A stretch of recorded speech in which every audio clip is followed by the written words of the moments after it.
I never thought my own sister could destroy my future with such calculated cruelty, but Madison proved me wrong when I was 18 and she was 22. Growing up, we weren't particularly close, but I never imagined she harbored such resentment toward me.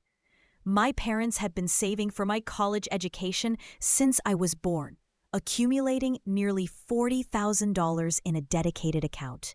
Madison knew about this fund because our parents often mentioned how proud they were to secure my educational future. What I didn't know was that she had been plotting to steal every penny of it. Her plan was methodical, patient, and devastatingly effective in ways that still make my blood boil today.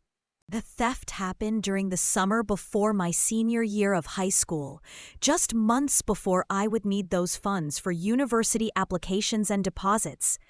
Madison had been living at home after dropping out of community college, claiming she needed time to find herself while working part-time retail jobs.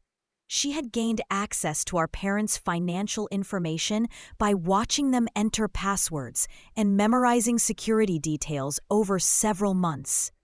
One weekend, while our parents visited our grandmother, Madison systematically transferred the entire college fund into her own accounts.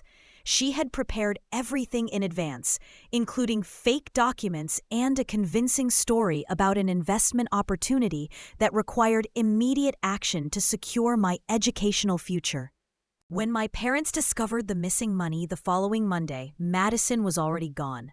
She had packed her belongings during the night and vanished without leaving any forwarding address or contact information. The bank confirmed that all transactions appeared legitimate because she had used correct security credentials and personal information that only family members would know.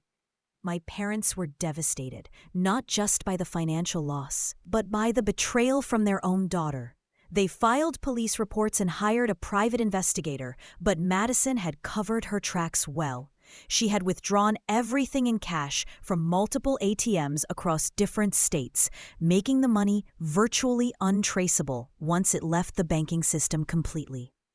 The immediate aftermath was crushing for our entire family, but especially for my educational dreams and future prospects. My parents had to take out substantial loans and work extra jobs to help fund my college education. Though we could only afford a local community college instead of the prestigious university I had been accepted to attend. I watched my classmates head off to their dream schools while I stayed home, working part-time jobs and taking classes at night to help cover expenses. The resentment grew stronger each day, not just toward Madison, but toward the unfairness of having my carefully planned future stolen by someone who was supposed to love and support me through life's challenges.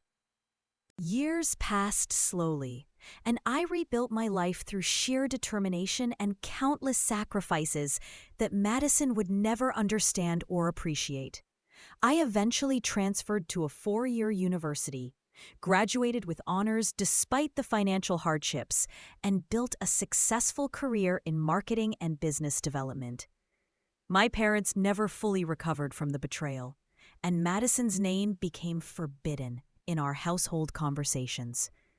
I married my college sweetheart, bought a beautiful home, and established my own consulting business that generated substantial income and provided financial security. Despite my success, I never forgot what Madison had stolen from me, and I often wondered if she ever felt remorse for destroying our family's trust and stability. 15 years after her disappearance, I was working in my home office when the doorbell rang on a cold Tuesday morning in November. Through the peephole, I saw a woman I barely recognized, though something about her posture seemed familiar and unsettling. When I opened the door, Madison stood there, looking desperate, exhausted, and significantly older than her 37 years would suggest. Her clothes were wrinkled, her hair unkempt, and her eyes held a desperation I had never seen before in anyone. She immediately began apologizing profusely, explaining that she had been searching for me for months and desperately needed my help with a failing business venture that would result in bankruptcy without immediate financial intervention from someone who understood her situation.